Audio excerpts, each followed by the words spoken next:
Okay, so this is the second episode of the Symposium podcast after a long absence or during the summer, because some people are very busy with writing stuff and being relevant, and I've been traveling around, so both relevant reasons as to have not been an episode. But today we're back. We're back to talk about the important issues of today and role playing games, which to some are, I guess, is an important issue, but not to that many people, unfortunately. Hey everybody, hey Karl, how you doing? I'm fine. I'm doing well. I've been waiting anxiously to get you back in the co-host chair so we can rant about stuff and be angry. That's usually how this goes. Like we come in with a set plan and we're like, okay, we're going to talk about these things, and we do follow it. But then we suddenly start talking about why the Reagan administration was evil, and so on. It's just we speak tangent fluently. Tangent is the best kind of language, if I have to be honest.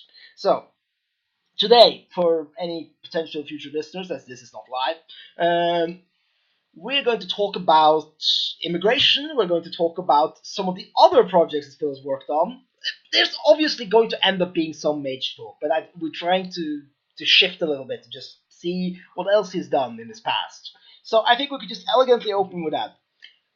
Beyond Mage and these various minor additions, what is your most notable contributions to the World of Darkness games as a whole beyond that? Do you mean what other things have I done with the World of Darkness? Or what have I done besides the World of Darkness? Besides will come later. What have you done in World of Darkness for now? What? Well, I started with Werewolf when Bill Bridges and I went to college together, along with his brother John and a number of our other friends in the Virginia Commonwealth University Games Masters Association, which also gave us Andrew and Dan Greenberg and Sam Abbott and Leslie Brooks and Sam Shirley, who had worked at Chaosium. But in any case, Bill and I had lived together for several years during college, and then when he, by way of Andrew and Dan, got the vampire job, the werewolf job, he started freelancing on Vampire, I believe 91 or early 92. Got hired as the werewolf developer in the middle of 92, and by that point I'd been writing professionally for going on 3 years, and I was like, "Hi, remember your old roommate and gaming buddy, professional writer?" So Bill sent me some assignments on Werewolf, and that's when I started working on Werewolf in fall of '92. Things like Book of the Worm and Malcolmberg Foundation, the original Werewolf Player's Guide, and a few others. So it just kind of snowballed from there. So what do you think about Werewolf the Apocalypse? It's my favorite. It's my favorite RPG to play. I love Mage. I will always love Mage. Mage is my baby, but Mage is also my job. You need to relax at some point. Werewolf's what I play for fun. Werewolf's what you play for fun. Just so we can get all the casual, normal questions out of the way. Which auspice is your favorite? Which one do you tend to stick to, if any? I generally tend to, my ongoing character is a Bonar Theurge named Silk. I've played her in three different played her in 3 different games, and over 6-7 years or so. So pretty much that. I also kind of like Ragabashes. Yep. But I tend to go more by the tribe. Although it's funny, although I'm the one who wrote the original Black Fury's tribe book, which a lot of people when conservative Mage fans go, why did you get seduced by the social justice warriors? I'm like, you realize I wrote the Black Fury tribe book before I even got started on Mage? The Black Furies is a tribe very near and dear to my heart. Even if I don't like tribes. I don't like tribes or splats where you have to play one gender, but at the same time, Black Furies are so great. It's like the Sisters of Hippolyta. they're just they're just too much in my heart, fighting for the things I believe in. I can't be mad at them. I'm like, I like, if I was a mage, probably I would try to infiltrate the Sisters of Repulta. I would hold up the agender sign and be like, "Can I join? I'm not male, except physically, but ignore that." And hopefully they would take me in and we could fight the patriarchy together. That's actually my next big like tabletop game plan. I want to run either Changeling or maybe Mage or something. I want to run a game specifically about fighting the patriarchy. I stole this idea from the ready-made characters for C20, but I love it. I love the idea of just going around, finding the patriarchy in the spirit world or dreaming or something and beating him up and fighting and going around changing people's minds and stuff. That's so I like the Black Furies. Personally, my favorite tribes though are the Glasswalkers and the Stargazers. For those that know me, that's actually a strange combo because I usually don't like the regional splats that WoW did previously. Not because I don't like the idea of regional stuff, but I just think they were, because of the time, due to the limitations of the time, I think a lot of them were done, shall we say, a little bit poorly. And some of them were just outright racist. Yes. But I always liked the Stargazers because when they didn't have when you didn't go into but they have air kung fu. I always liked the very introspective, we don't buy into a lot of the military theocratic bullshit that the rest of the Gary Nation stand by. Mm-hmm. So that's why I like them. I like the smart tribes, except for the Shadow Lords, because if you want to play Shadow Lord, play VTM. But anyway, so you've been playing. That's what you play for fun. Beyond the Black Furies book, what's what that you've contributed to Werewolf? What have you liked? What's the idea that you come with that you like? You being like, I like this idea. I created the best at. High five! Instant success. And that was my the cat people are my baby. Bill had, when he was doing the original Werewolf Player's Guide, Bill said, well, we want to have, were-ravens and were-cats and, were-bears and things like that. Who wants what? I said, I want the were-cats. I mean, Cupid is very grateful, I presume. Sorry, go ahead. I said Cupid is probably a big fan of this. But yeah, I wrote the tribe book for them. Although I got a little help from Bill and from Rich Dansky on a few of the Akalas at the beginning of the tribe entries, just because I was making a point of writing them in different, each one of them in different voices, and I was starting to run out of voices. I'm starting to run out of time, so I was like, can you guys help me out here? Just write two of these each, please, because I had a bunch of other things that I needed to work on. I like the Bastet. My favorite tribe is the Balam, because Jaguars are the best, and they're angry and fighting. They're the closest in a lot of ways to the Guru in terms of mindset, which is ironic because I don't really like the Garen for the most part. They really annoy me. I like to play them, but they piss me off. I think that's actually one of my pet peeves with a lot of werewolf games, is that people tend to try to make them gooder, quote unquote, or more morally light than they are. I mean, the Gary culture is a culture that has systemic,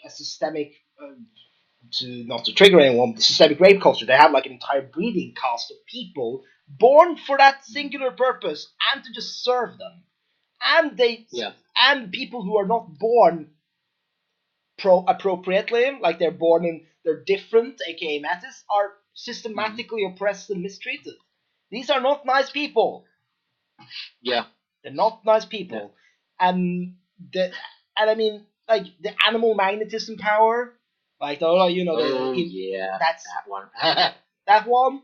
I think it's appropriate that they have it, but we just have to acknowledge these people are not nice. Yeah, that's true, and that was something that Bill and Ethan and Rob Hatch, and for all that Mark's name was on Werewolf, the majority of the original concept in Werewolf came from Rob Hatch and Sam Chuck, who were very, very, very different people. And Sam is very much he's very much a person who, as I said, walks in light. He is a person who is devoted his life to being as good a human being as he possibly can, and tries to be nice and compassionate and spiritual in all regards. And then there's Rob, who's, or at least was, I haven't spoken to Rob in years, but at least at that time, was a pretty hard edged. Cynical's not quite the right word. Rob had no tolerance for bullshit, which is one of the things I love about the guy. And I learned a great deal of my critical eye from working with Rob as an editor, because I would take my stuff in. After he'd get done with it, I'd sit down with the red lines and go, "Hey, how can I do this better?" And Rob would tell me because he was. I've compared him to F. Lee Emery in Full Metal Jacket in terms of the kind of editor he was. So Rob and Sam had very, very distinctly different personalities, and Werewolf is very much a fusion of their personalities in terms of Sam brought the spiritual, Rob brought the more like no bullshit, and Bill, who was a philosophy major, started working on something. He brought a lot of politics in, and started, kind of leavening both of those things into actually a lot more complicated than it looks, but complex, but very fun socio-political commentary on human beings and the stupid shit that we do, and the way that we define ourselves, sometimes to a fault. And then Ethan, when Bill left to join HDI and Ethan took over, Ethan brought a lot of the kind of the animalistic magic element of it. And Ethan is not a person who likes people particularly well, so he brought a lot of people suck. So was he the one? So he was a big fan of the Red Talons, is what you're saying. Yes. Yeah. I used to really dislike the Red Talons. I'm like, how do you use these people? I'm like, well, but then I'm like, I love them. I just think they should be antagonists. I think the Red Talons would be a great antagonist group for any of the World of Darkness games, because they would be. I think they would be actually be perfect for werewolf, as like the werewolf's gone too far, right? They're like because. And I might be deemed a heretic for saying this. I don't like the Black Spiral Dancers. Or I like the idea, but I don't like the execution. And I think they're a bit overdone. I think the best, the actual mirror for werewolf, the actual, the criticism of superhero movies, oh, superheroes fighting someone with the exact same powers. Boring, right? I have a bit of that feeling when I see Black Spiral Dancers. What I like, my favorite antagonist in werewolves is Pentax. Because I think the Pentax are the perfect mirror to werewolves. Because werewolves are spiritual warriors they're honorable, they go straight up. While Pentax is exactly the sort of thing werewolves are very, very badly equipped to fight. Can't really fight them that way. You can destroy Pentax factories, you can kill board members of subsidiaries and so on. But Pentax itself is just this kind of elusive virus that you can't really fight. Vampires can fight them. Vampires could fight Pentax very efficiently, but that's not the werewolf way of doing things. And I think that's very much the tragedy of werewolf, in that they know they're fucked. They know that the apocalypse is coming, and they don't have it, so to speak. I read the Revenge of the Sith novel because I was morbidly curious at one point, and I was reading the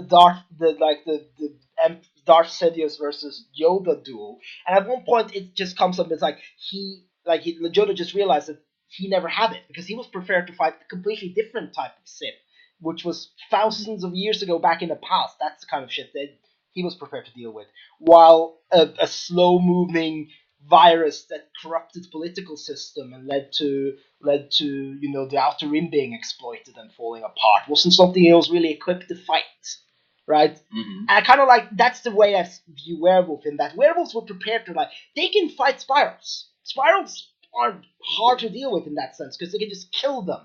And spirals fight in the same way. I mean, they don't care about worm taint and shit, and they can drive cars as much as they want and just breathe in gasoline if they whatever. But they fight similarly. They do werewolf shit. The Gary Nation outnumber the Black Spiral Dancers and are equipped to deal with that. Pentex, they can't fight. They don't necessarily, most werewolves don't necessarily know what Pentex is, because why would they tell them? So Pentex is my favorite antagonist in Werewolf. It seems that you have a pretty similar opinion in that regard, based on your. Oh yeah. Well, one of my favorite books that I had worked on for Werewolf is the Freak Legion, the Player's Guide to Fomori, which was so much fun. Oh my god, I had such a blast writing on that one. But to get back to your earlier question, other ones I co-designed Vampire: The Dark Ages, which is really about the only vampire line I particularly like. I've never been very interested in Vampire: The Masquerade. Dark Ages is another story. Dark Ages is a lot of that. Sorry, go ahead. Sorry. I was just going to say here. Please continue. Oh, just a lot of that had to do with Jennifer Hartshorn, who was the original creator of Vampire: Dark Ages. It had started as a source book under Andrew Greenberg, and when Andrew Greenberg left and Jen Hartshorn took over from him, Jennifer had a degree in medieval studies, and so in place of kind of a source book about vampires, fighting dragons and vampire knights and stuff like that, she wanted to do something that was really kind of getting into addressing medieval society, the conflicts in medieval society, and the fears of that world and the history of that world and so forth. And I really loved where her vision was going with that.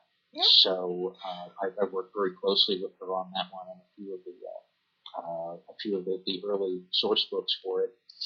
And worked on Changeling. I did the original 2-page spreads for Changeling First Edition, which I realized when I read Changeling 20, some of my work got reprinted in Changeling 20 from way back in First Edition, as well as my 3 chapter openers from Changeling 20, rather Changeling 2nd Edition, also wound up in Changeling 20, which made me happy. I'm very pleased with those. I also worked on Changeling is the place where you got your famous name. I'm sorry, Satyros. Isn't that from Changeling? Oh yes, where I got the nickname. Yes, I got it. Yeah, I got that from my work on Changeling, exactly, because after I'd written up the 2-page spreads, I was commenting to Ian that I hadn't particularly enjoyed writing about the satyrs, and he laughed and said, "That's because you are a satyr."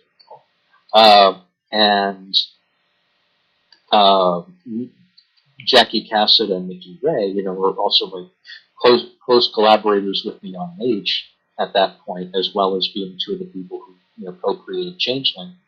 When Jackie was writing the Immortalized trilogy, she had just mentioned that the line, that the title of it, Immortalized, had come from a Waterboys song called "The Return of Pan." And she said, "You've heard of that song, right?" I said, "No, I haven't." So she played it for me. Like, "Oh my God, that song is me."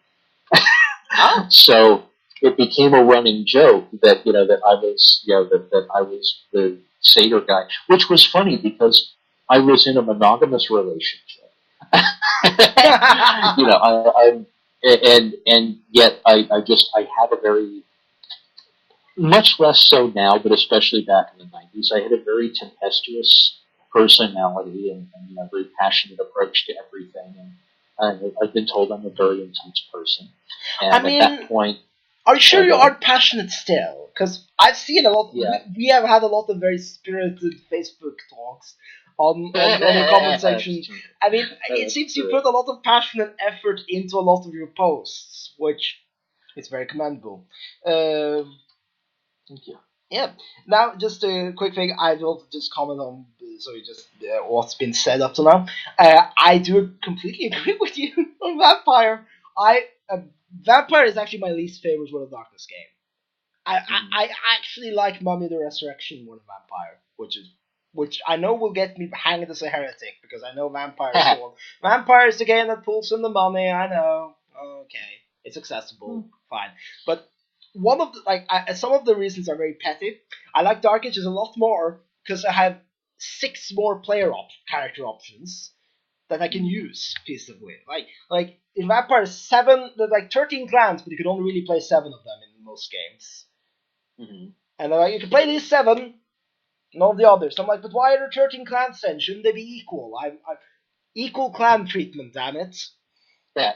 So, I didn't even pre-order V5, because I don't pre-order. I do Kickstarting, but I don't pre-order, because I think pre-order is a bad idea. It's not a good way for consumers and produce meat, but that's besides the point. So yeah, that's just to see it. I'm completely with you on the Dark Ages thing. I also think the medieval period in World of Darkness is much better because it doesn't immediately become dragons. I do know dragons show up, especially in Mage. But that's because that's a more sort of thing that mages can deal with. Vampire's never been really about that, for better or worse. So I like that in lots of the core of the Dark Ages game lines. Dragons and giants are not something you meet frequently. And there was some fairly intense creative conflict over Vampire Dark Ages First Edition, because there were about half the people in the company wanted it to be D&D with fangs, and the other half of the company wanted it to be wanted it to be something else entirely that had the opportunity that used the appeal of the medieval setting, but was actually kind of romantic horror set in a fairly authentic, for what you could imagine, in the 1990s medieval setting. And we eventually won with the second with the second element, but there was definitely a lot of conflict involved in getting that vision done. There's also, speaking of vision and conflict, one cannot not mention Wraith, which I was involved in the first edition of that and a few of the early source books. But I aside from, and again, Jennifer's vision, aside from Love Beyond Death, which I consider one of the more groundbreaking source books White Wolf ever created, I was never particularly into Wraith, even though I was very much a part of the early design. It was a very contentious project, and by the time we got the first edition of it done, I was really tired of it. Why was it a contentious project? Sorry, go ahead. Why was it a contentious project? Three different creative visions, and that didn't fit together particularly well. What were these visions? Just if you don't mind me asking. What Mark wanted it to be was a traumatic ultra dark horror game. As his working idea there was, life's a bitch, and then you die, and then it gets worse.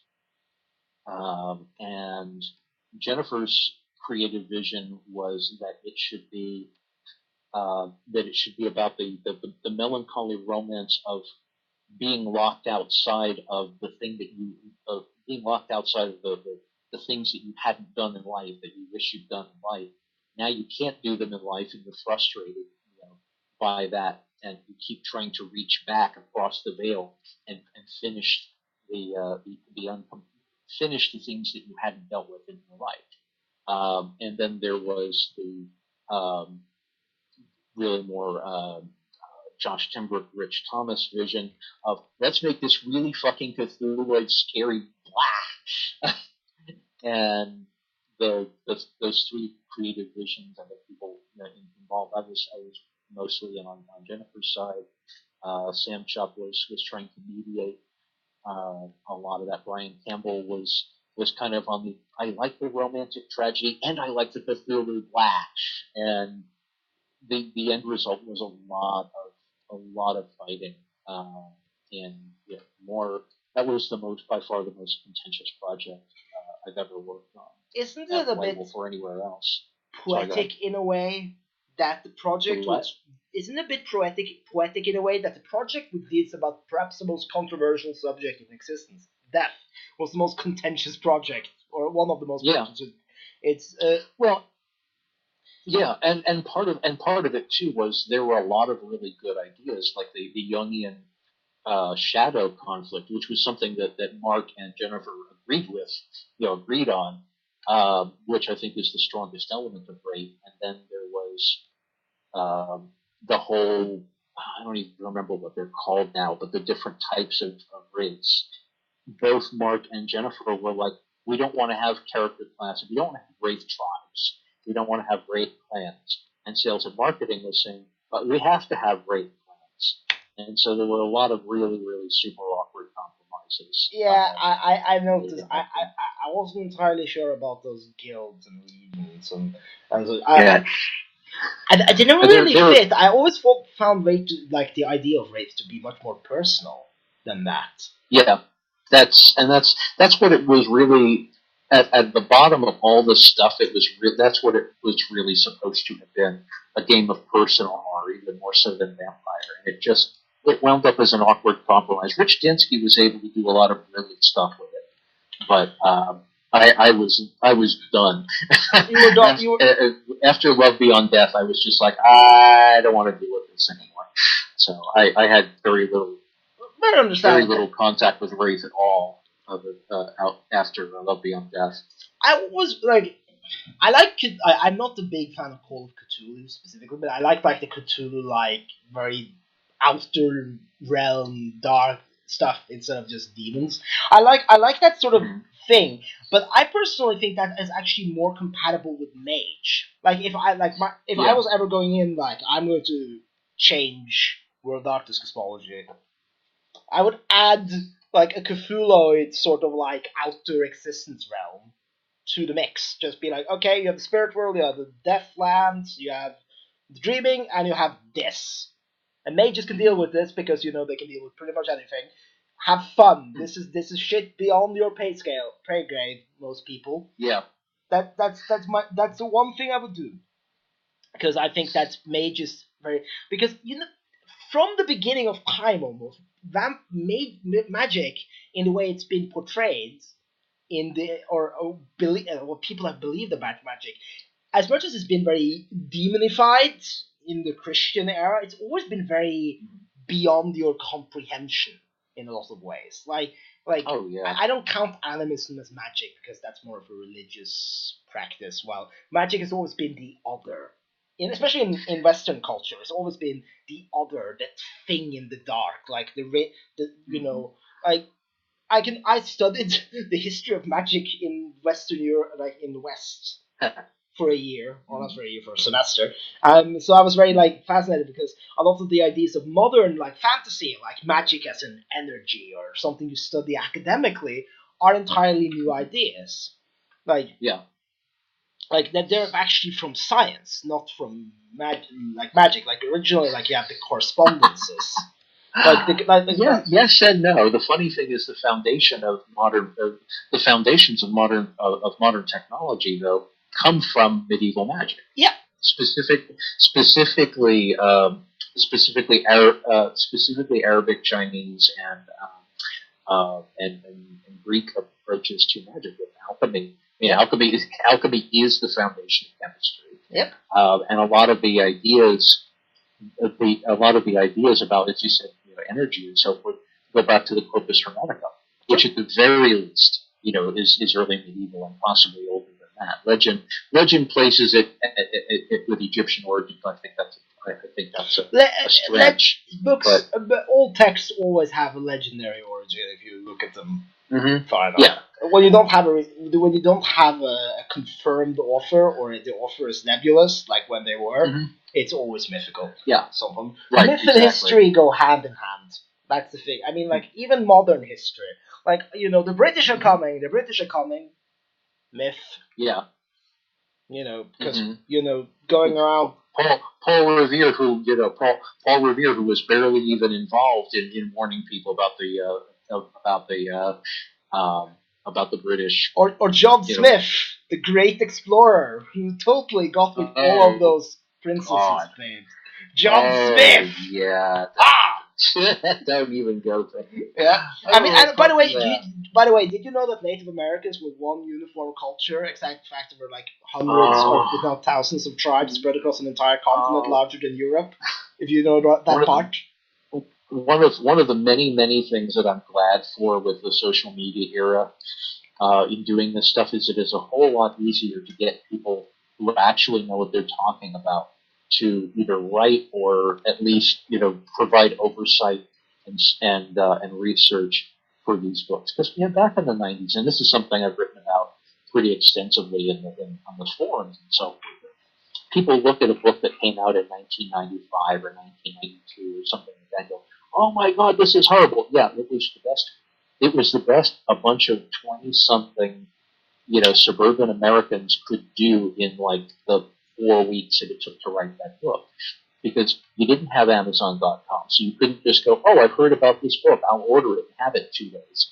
No, you had to buy it at the bookstore. Which bookstore? I don't know. Even Barnes and Noble wasn't that big in 1990, 1993, Yeah. 1992. You had the books that you had. The only research ability, the only research resources we had at that time were if we had heard of a book, we could try to find it in a bookstore or library that might or might not have it. We might or might not have a chance to read it. We might or might not have a chance to understand it.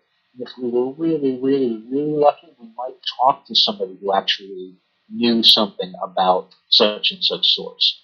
So there's a tremendous amount of really stupid, ignorant, backwards, incorrect, racist, jaw-dropping stuff in the early White Wolf books because that was all we had to work with was, oh, okay, we saw this movie, we found this book. Poor Taylor Woodruff gets raped over the coals on a regular basis over World of Darkness Gypsies. She pulled every book on the Romany she could find at that time in 1993 when she wrote it. She pulled from every bit of source material she could find. It wasn't her fault. The ever socially conscious 90s, the decade of the super predators and so on. Yeah. I mean, and people did the best they could. Sorry, go ahead. I said people did most people did the best they could with the limited materials they had. You couldn't even. There wasn't even really social media. I mean, you had the World Wide Web went online in 1991, the year that the Vampire came out. But the majority of the people who were on the web until the late 90s were white or Asian dudes who had the money to get these computers that could go on the web, and even then, you were still bound by dial-up modem connections. So you didn't have the ability to share videos or share music files or things until the late 1990s. Things like Wikipedia, Google, Amazon.com. We're talking half a decade after some of this stuff was written. Much less things like MySpace or Facebook, which again, you're talking very late 90s, early 2000s. And those are the first time that you're able to start linking up with people. Right now, and I love this. Right now, I can go onto a Mage forum and say, okay, who here is from Asia, and I'll get a bunch of people. Or I could say, does anybody know about such and such topic? Does anybody here speak Turkish? I can get, within a half an hour, I can get like 5 people who are familiar with Turkish, and then I can say, how do you say such and such a thing? What would be the culturally correct way to say such and such a thing? Then there'll be a discussion about it. Sorry, go ahead. No, I was just going to provide another example. Or is there this very specific minority or native group from from this area, and so on? There's so many. The World Wide Web provides a lot of opportunities. You're right. Right. Well, and that's why it's good to have people like my friend James Sembrano. James is Chiricahua, but James knows, especially because James spent some time at Standing Rock last year and the year before. James has contacts all over the country in the Indigenous American community. If there's something he doesn't know, he knows somebody he can ask. So now if I'm like, So what would be what would be an accurate way of presenting such and such thing? And James can go, oh, let me check in on that and come back to me with an accurate answer. And you couldn't do that in 1995 or 1993. Yeah. So we have embarrassments like the Dream Speakers and the Akashic Brotherhood and stuff like that, which are really kind of mortifying now, but it was the best we could do at the time. One problem with these books being from the 90s too, speaking of the Dream Speakers and the Akashic Brotherhood, is that people got very attached to these malformed groups and their names, for example. Yeah. Well, it's funny because in Mage 20, I started, saying as we go forward into the third decade of the 21st century, some of these groups are changing their names. And, I've been making an effort to make them more culturally, linguistically accurate. And in most cases, even going back to stuff we mentioned back in the 90s to do it. And some people have been like, wow, that's a great idea. And some there's just been a lot of pushback on that. And I wasn't able to do it that much in Mage 20 anyway, because the intellectual property rights holders were like, don't make any, you can make changes, but don't make too many major changes. Because the intellectual property doesn't belong to me, or to Donna's Path either, for that matter. And, there's mixed opinions about that. Now, so you've helped with Wraith, you've helped with Changeling, and even Dark Ages. Is there anything else in World of Darkness that you've done beyond Mage? Well, I did do in the Chronicles of Darkness. I did do the World of Darkness Changing Breeds. How was that project? For the most part. How was that project? Because you haven't really contributed that much to Chronicles / New World of Darkness. So how was? Yeah, that's the only. Well, it was very nice because it was a reconnection process. Basically, when I left, it's no big secret that when I left White Wolf, it was not on the greatest terms. I didn't like a lot of people in the company. They didn't like me. But back in 2005. It was 2000. Yeah, 2005.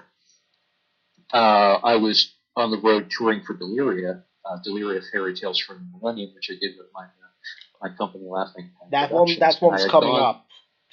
Just warning you, because I have so many questions. But anyway, so you did Changing Breeds. You were on the road. But yeah, I was on the road, and I went to one of the White Wolf parties. I believe it was Gen Con. It might have been Origins, but I think it was Gen Con. And I was sitting there at the bar, and a beer slides up next to me, and it's Rich Thomas. Rich and I hadn't spoken at that point since I think it was like 1999 or 2000. And Rich and I started talking, and both he and I had butted heads during the 90s. I mean, everybody at White Wolf butted heads during the 90s, but we both grown up since then. We both apologized to each other for being dicks, as we both had been at times. And we're both like, man, I'd love to work with you again. So when they decided to do changing breeds, I forget if Rich had contacted me or if I contacted Rich, but in any case, he's like, "You want to do this book?" I'm like, "Yes." So I did the book. It was kind of an awkward fit on some levels because I wasn't familiar with Chronicles of Darkness. But it was very much the same because their own thing, though, in lots of ways. Yeah. That's what I was going for. Yeah, because I wanted to make it. Unlike, I wanted to. Sorry, just to explain something to listeners. In Changing Breeds, that book, unlike in Old World, where the Changing Breeds were all deeply connected to the werewolf mythos, like they were all like spirit things instead of warriors, they're the eyes or messengers or the secret keepers, whatever, right? Changing Breeds, that book. It's been a while since I've read it, but I seem to recall they did have some spiritual stuff going on, but they had much more like an animal thing going. And I know that sounds weird, but that's exactly it. Yeah. No, that's exactly it. It was the idea that I was going for in the World of Darkness Changing Breeds was that these are the people who have kind of literally an animal soul, and it's not they're the fill in the blank of Gaia or the world part or whatever. It's that. They're the people who bridge who bridge the world of human and animal and can walk between both. Referred to them as ferals. Yeah. And there were people who are closer to animals than many animals, but there were also animals that were closer to people, and that their lives were kind of passionate but awkward compromises in trying to bridge two worlds that are usually, one of which is usually trying to destroy the other world, and the other one of which is trying to survive in the face of that. Weren't antagonists of Changing Breed or the Feral's world or whatever you want to call it? Wasn't that like manifestations of the faults of man, like Man the Destroyer? Yes. It was very interesting how that worked, because I didn't when I read it the first time, I didn't entirely grasp my head around it, but later I was like thinking about it, I was like, that's brilliant. Because you have this entire it's very new, because you don't see it, like you saw the eco-terrorist sort of angle with Werewolf the Apocalypse and like fighting for nature, but this is different. This is the bridge between two worlds, and the enemy is kind of like the embodiment of the faults of one of them. Right, and that the enemy is you, and that was part of, for me, the big conflict in World of Darkness Changing Breeds wasn't, oh my God, we've got to go fight the worm. It's that a part of you is that a part of you is in conflict with the other part of you, and that you have to figure out, you need to figure out how to balance that out, because otherwise you're not only destroying the world around you, you're destroying yourself, which is a very Mage concept. But the big influences for me on World of Darkness Changing Breeds began working on it. I and my friend Kelly Faber walked part of the Appalachian Trail, and I took 3 weeks off, and I part of the Appalachian Trail barefoot in the spring of that year, and that journey has appeared a lot. There's a direct reference to it in the prelude from Age 20, where Leanne and John Courage meet up on the Appalachian Trail in a place that was a fictionalized version of a place that Kelly and I actually camped in. But I've always had that, that pagan part of myself, obviously, but going away from the day-to-day technological world and living with what you have on your back for several weeks, and occasionally going into town and having this huge, not just a cultural shift, but a physical clash between the world that we humans take for granted in the 21st century and the way that you feel when you are out literally in the wilderness. When you're walking along a trail and you might see, 5 or 6 people in a day, and then you come down and you hike or you hitchhike along a road and step into a supermarket. There's this fundamental shift, and part of your body just goes, what the fuck is wrong? I realized when I came back from the hike and had to go back to work that my body and mind were freaking out over all of the sensory barrage, the assault of the world that we live in. Because when I was away from it for a few weeks, I changed my diet, I changed my physical, the way I interacted with the world just changed.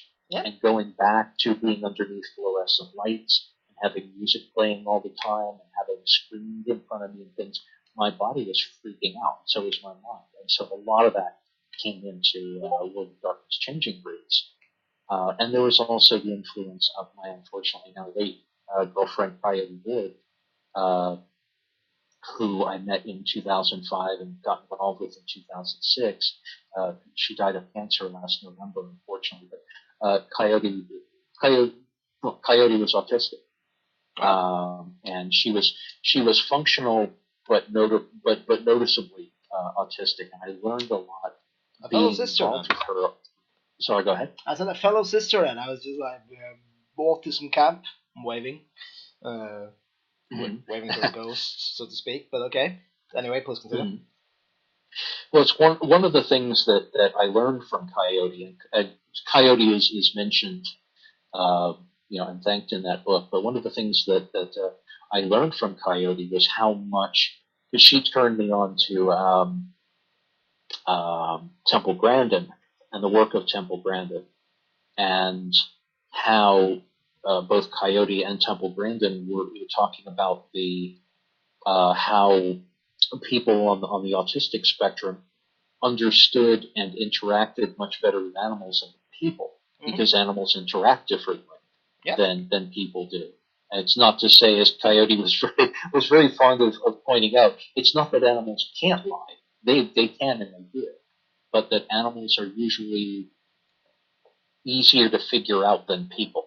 One of my dreams, so to speak, or dreams is weird, but one of my goals, if I ever really get my wish to break in through the RPG writing industry, which I'm actively attempting, not to whore myself out at the moment, but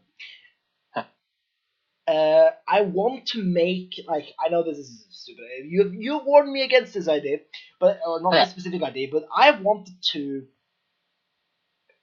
basically make if not the world like this game line, then a splat, which is a sort of XP of autistic people in a sense. I want to have someone that speaks to them in a lot of ways, because I thought that would be cool. I thought it would be cool to have something like that going on. So that's one of my weirdo goals. But yeah, that's I think if your inspiration that went into changing breeds was your friend and her things, and the Appalachian Trail weeks on living off the land, so to speak. That's very understandable why that man versus animal dichotomy came up, and I think that while some people the opinions I think of that book is a bit mixed, I think that was a very brilliant idea that I would like to see continued. I would hope to see a second edition version of that book, or at least, and I think you have continued that idea in Mage, because in Book of Secrets, there's an entire paradigm / practice, I think, centered around where magic is all about connecting to animals, not the spiritual idea of an animal, but animal imitation. But animalism, Animalism, and I think that's cool. That's talk about Coyote's influence. Coyote is very, very influential on the Secrets. The character of Ashpaw Kensington. Yes, I was going to mention her. Because she modeled that one in addition to the Cult of Ecstasy splat page, not model, if I remember correctly. Ashpaw is the best. She's the best. Anyway, please continue. Thank you. Yeah, well, when Coyote got her cancer diagnosis when I had started working on Mage 20, and we didn't know it was severe. It's actually kind of amazing and a testament to her that she lived as long as she did. But it was a pretty severe diagnosis even at the beginning, and I asked Echo Chernick, the artist, for the 2-page spreads. Said, could you please base this character off of Coyote? And I sent her pictures of Coyote and described what Coyote was like. And I said I want to have a tribute to Coyote that she can see while she's still able to see it. And obviously that's where the character came from. But then, as Coyote continued to battle the cancer, as she put it, she didn't like the battle metaphor. As she said, she continued her dance with cancer. I wanted to put her in more and more into the book, so I've also put my wife Sandra Swan is in Book of Secrets as well as Corvia del Ba. But the character of Ashpaw is very much a lot like what Coyote was before the cancer hit her, because as obviously the cancer had some fairly severe effects on her body and her life even before it ended them. That I really, for her and with her approval, I really wanted to kind of build a fantasy reflection of her, kind of the way that she wanted to be remembered. and that's where that character comes from. So I didn't mean to like go down. No, but that's I think that's perfect. You know, the part of the whole thing is to get to real here. We're talking about real things, people, even if they're sometimes fictional. But what I was going to say, in response to that, and not to put anything on her or infer anything about her, but and she seems you didn't like to use the battle metaphor. This might not work, but the thing about these people is that most of them are fighters because they fight a very different sort of battle every second of every day, right? So, or in her case, she danced a very specific dance every second of the day, which I think could translate a bit to dancing with cancer a lot, because when you're already used to one battle, suddenly taking on the second opponent isn't necessarily as difficult for people who haven't battled. Another example of something like that, just to go on a tangent. I mentioned to you before we started recording, I watched the Ant-Man movie, and like the main actress of the Wasp talked about, like, she was interviewed and was like, all the men have been talking about, oh, the superhero costumes are so uncomfortable, and she put it on and was like, this is what is this? It's nothing. And she was like, oh, but wait a second, is it maybe because men aren't used to being uncomfortable to look good? And she lifts up a high heel, and I was like, yes. Mm-hmm. Perfect thing. Yep. Same thing, same sort of principle in that instance here. Yeah. And yeah, but by the way, just for any alt-right or right-wing listeners, we're the social justice warriors have been here all along. They've been here all along. I know that you think that they weren't in a world of darkness, but they were there. They were writing the things. Yeah. Like oh god, I don't even want to get started on toxic fandom. We'll be here all year. Toxic. As much as there's toxic fandom in World of Darkness, there's one toxic fandom that trumps all of them: Star Wars. Yeah, and that I don't get it. We were talking about this. Some friends of mine and I were talking about this past Saturday, and the Star Trek fandom going, oh my god, political correctness in Star Trek. Like, have you ever fucking watched Star Trek? Star Trek was one of the most politically trailblazing things of its time. I mean, it was the first show with an interracial coupling on screen in American television. The first interracial kiss in American TV history was on Star Trek. Yeah. The first black character, a black woman character, no less, who was an officer on any show in anything American. At a point where it was only just recently made that the segregation laws were only recently removed at that point through over a third of the U.S. And there were literal battles in the streets over the issue. And here's a guy going, I think in the future, the Russians who we hate are going to be on the bridge with a black person, with a Japanese person. We're talking about Sulu, and not even plus on top of that a gay actor. But I mean, we're talking about the guy in charge of steering the ship is a Japanese person. 20 years after the end of World War II. 20 years. 20 years after World War II. 20 years after World War II. Who survived internment camps. I think George Karl was if I seem to recall, he is an internment camp survivor, correct? Yeah. Well, and you have the two main the two main actors are Jewish. Yeah. And one of them was playing an alien. Yeah. This was so radical that they were constantly running into problems with the censors, because the censors at the time were going, but we can't do this. And Gene Roddenberry and the Star Trek crew would figure out some way to get around what the censors were saying, because they felt it was important to say that message. How people can claim to be fans of something like that and then complain about political correctness and, oh my god, SJW, representation, diversity, bullshit in Star Trek. But I didn't even know how many logistical holes you have to fall into to even think something like that. I mean, but Phil, you have to understand, there's a socio-political conspiracy to marginalize men by having women as main characters in sci-fi movies. Didn't you realize that? Oh, but like Star Wars, like if Star Wars came out, during the internet age, Star Wars would have, like, and this is actually a bigger point because we talked about the advantages of the internet age, and I think we could actually talk about the disadvantages now for a bit because I think we've covered all the World of Darkness stuff in a way. I think we've closed the book here before we go back to Mage and all. We're going to talk about Mage every day for every future episode, so that's fine.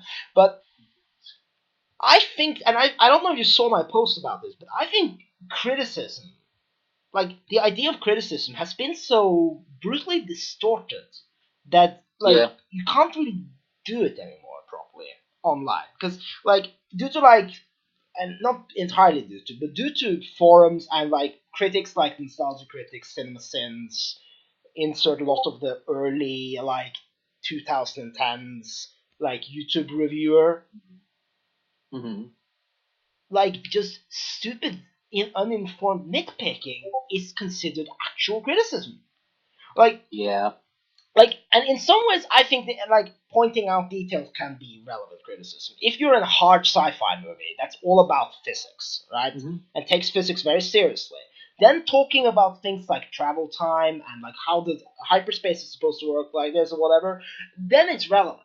It's never been relevant in Star Wars, a franchise which has never been consistent about anything physics-wise. I mean, I read the Darth Bane trilogy recently again because I like the EU.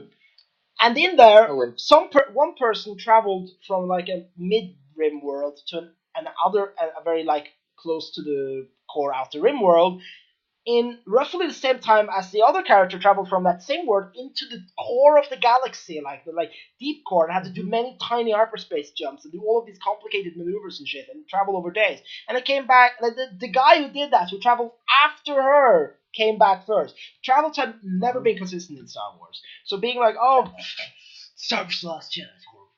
Travel time, making sense. Travel time, and why did Rey know how to come there and rescue them and so on? Star Wars has always been convenient and stuff. Yeah. Star Wars is the same franchise where the Jedi who were famous for the brown robes were one of the most notorious Jedi who ever lived had in a brown Jedi robe.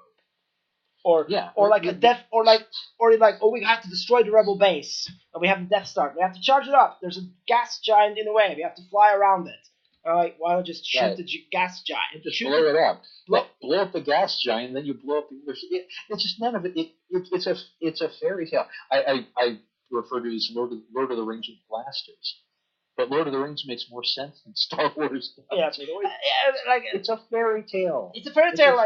People were a fairy tale like Space Knights. It's Space Knights. It's like space wizards, okay? And Space Knights and space wizards, and you have Beauty and the Beast, for example. I know the came out a new adaptation recently, which seemed to be trying to please all the internet critics because it tried to explain everything. When do you have to is it horrible that you live in an age where you have to explain fairy tales? Why is everything in the castle enchanted? Is every object the former servant? I'm it's an enchanted castle.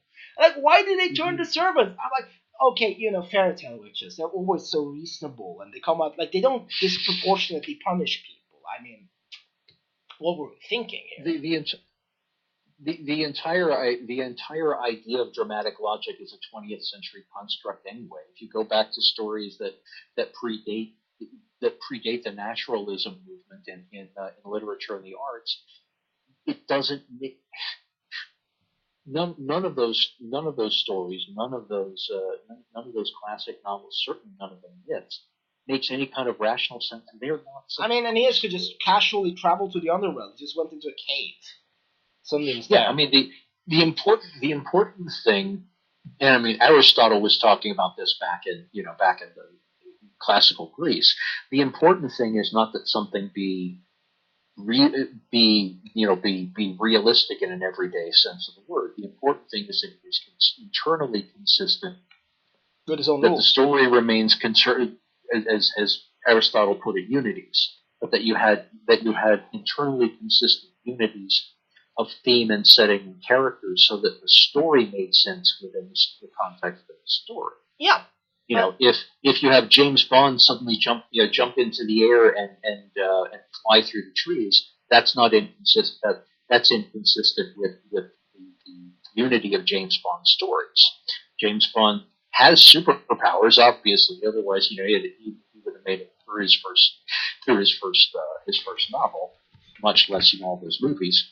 But it's internally stuff like the invisible car and things like that are kind of stupid, but they're internally consistent with the world of James Bond. Yeah, if James Bond suddenly started running around like Chow Yun-Fat if he suddenly became the Flash.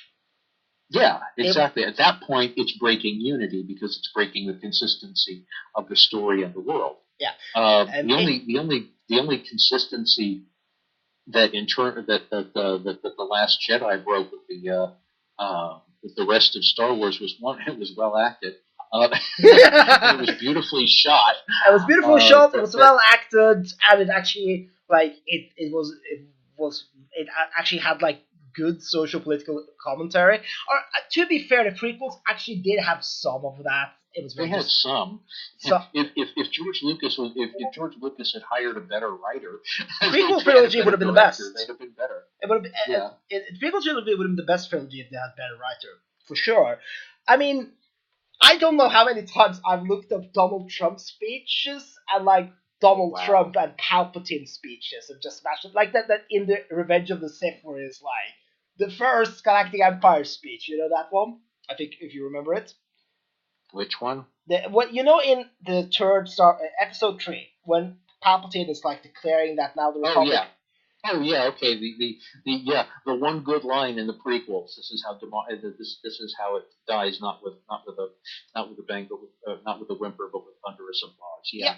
It's I think that's actually that's the most relevant social commentary that George Lucas ever came with. Was that line? Yeah. That line and the whole the whole autocracy rising from within a liberal democracy. Yes, and George Lucas wrote that in the context of George W. Bush. Yeah. And the Bush Doctrine. That was completely blatant political commentary. It's only become more relevant since then. It's only become more. It should just be pure escapism. It's like art is never pure escapism. Stories are never pure escapism.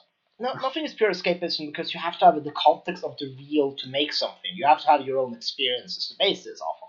So unless you're making a story where you're in a white room, and even then there's not pure escapism because the guy's probably going to think about something, right? So always social political commentary, because by social political commentary it's either social or political. One of the two. Mm-hmm. Like something always comments on society in some kind of way. It doesn't have to be smart or good commentary, but some kind of commentary there. Conan the Barbarian has social political commentary. Mm-hmm. Oh boy, does it ever! Especially if you go back to the original Robert E. Howard stories. Oh God, yes, is it ever? I mean, even Warhammer 40K. Oh yeah. I mean, I'm not sure what it says that like the closest you have to like the quote unquote good guy faction is a toxic masculinity in the autocratic empire with a god emperor. I suspect that part of besides just the people being willfully blind, I suspect part of the reason a lot of Americans don't understand the satirical elements in Warhammer is simply because a lot of Americans don't understand British irony. British humor is all about taking ironic inversions and doing with a straight face. I mean, there's even taking the piss is even a term for saying something completely outrageous and absurd with a completely straight face and seeing whether or not somebody falls for it. I mean, Americans understand that. Americans do not understand that. I remember when Ricky Gervais came and did the Golden Globe speeches, and how so many American actors were like, oh, "What is he doing?" It was like, he's taking the piss. He's doing He came there and was a British guy. That's all he did. But I mean, not to insult the good people of America, but go for it. I mean, I have to admit the bias. I don't like the United States. I wish the United States as a political entity falls apart. I want the liberal good states to be separate things and get universal healthcare and stuff, because I'm not sure if the entire nation can be saved. But I think that the United States is a big toxic bully on the playground that just fucks with people and under the veneer of being the good guys. Like, oh, we protect freedom. You support 70% of all the world's democracies, and then all the world's dictatorships. We protect freedom. Except if they sell us oil, because then that's fine. Then you can kill people as much as you want. I mean, like Iran, that horrible, evil nation. Saudi Arabia, on the other hand, they sell us oil and they execute people for sorcery and all that shit. Anyway, that's fine. They starve out an entire nation. Yeah, that's fine. So anyway, but not to insult the good people of America, with my obvious bias aside, but sarcasm and irony is not really your thing. I know that a lot of Americans think it is. It's not really. Like, maybe very, very basic sarcasm is, but American humor does not get irony that well. No. I mean, there are certain American satirists who were good with it. I mean, Stephen Colbert is amazing. Or Richard Pryor. The thing is, a lot of Americans don't understand that either. I mean, there were people who thought the Colbert character was... Sorry, go ahead. I mean, Stephen Colbert was let into the White House Correspondents' Dinner to host it. Right. I mean, Stephen Colbert was invited to speak for George W. Bush's thing because people thought he was actually a right-winger. Yeah. Which led to one of the greatest acts of satire in American history. Stephen Colbert once stayed in character during a Senate hearing. Or Congress hearing. I don't remember if it was a Senate or Congress one. But he stayed in character there.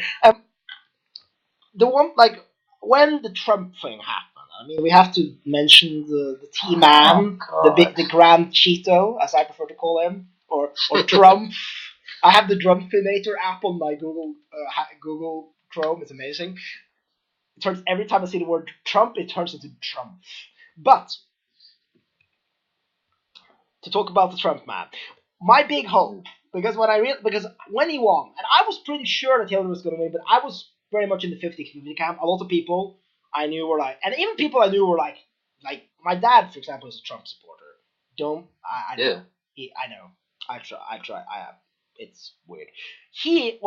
I was like in the summer of that election, he was everyone or I talked to, like when I was at dinner with him, was convinced Hillary was going to win, and I was the only one who was like, this could swing both ways. And I said it even on election day. Still thinking that she won. I wasn't like, so I'm not a complete oracle, but I'm halfway one. But my big hope was that if Trump wins, I know this is not going to happen, but my big hope is that when he has like his inauguration speech, that he's going to say that this was all actually a grand postmodern satirical social commentary experiment, where he was just wanted to point out the flaws with the American political system and how by just being outrageous and like swaggering and racist you could just win an election despite having no qualifications at all. Yeah, it would have been nice if it had been an act. I know some people who were like, when I mentioned that to a friend or semi-friend of mine at this point, but a friend of mine at the time, he was like, I wish, if that's happened, I hope he gets like taken for treason. I'm like, that would be the least treasonous thing ever. That would actually be the exact opposite of treason, if anything. It would be the most patriotic thing you could ever do, because if you can win an election, and honestly, Trump, like this, that could have all been satire. It's like when with the Twilight books, if someone came up to me and was like, Twilight's actually like a postmodern satire pointing out the flaws in like Harlequin romance stories and how because if it was, people would applaud it as one of the most brilliant things ever.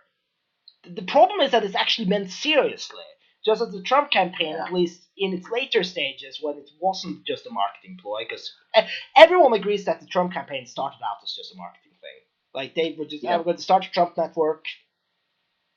I mean, I think Trump is on a lot of levels, both for himself personally and for the United States. Trump is a living daily example of the whole "be careful what you wish for, you may get it."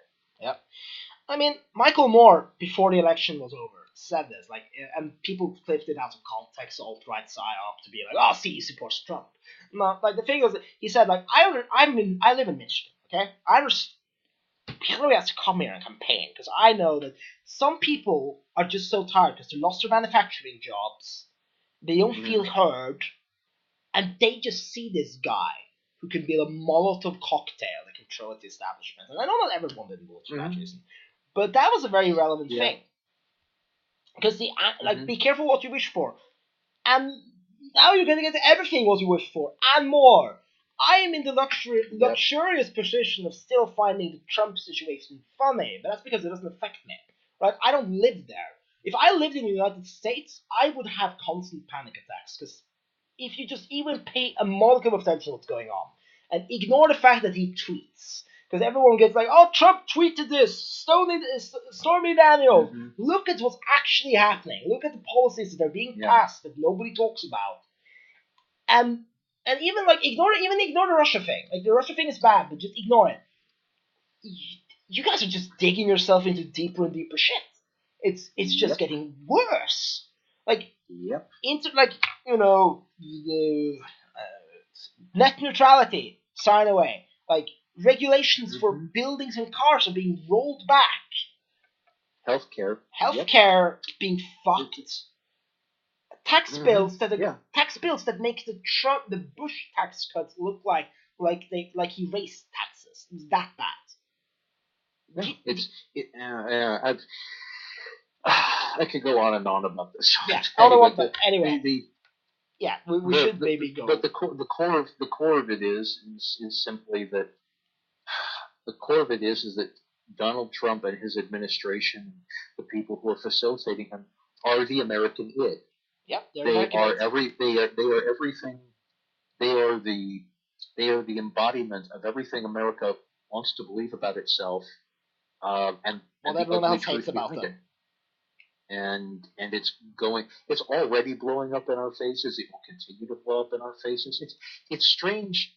I mean, especially a leader in general, but especially an elected leader in a theoretically democratic society, becomes the archetypal representation, the archetypal living symbol of that nation anyway. Yeah.